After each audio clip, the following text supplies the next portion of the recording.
喽，那今天我们就来看看天价阳光玫瑰和平价阳光玫瑰，它们的差别到底有多大呢？是的，哎，我这个天价呢是156.72块，我的12.9块，因为这个是2斤，这个是1斤，所以它的1斤是70块钱，这个1斤是12块钱，也就是我们差了6倍，整整6倍的差价。我们就来尝尝看它们的差别是否有它们的价格这么夸张呀！试试看，洗过了哈，长得也蛮大的。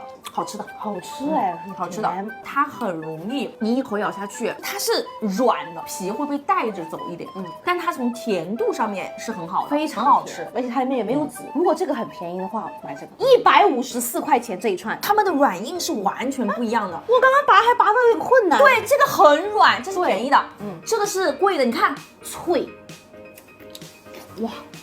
你不吃不知道，一吃差别真的还是有的，真的，弹性、口感，略胜一筹，你吃下去一口，它的那个皮跟肉是紧紧的粘在一起，又脆又厚又软，然后它又不会过甜，这个刚刚好。但是我有一个总结，就是我每天都想吃的，每天都要吃，那你肯定买它，没有疑问。对，是送人，那我肯定就买它，对，因为它包装还是很漂亮的。那如果是你的话，你会选择哪一款阳光玫瑰呢？没有钱，我肯定选它。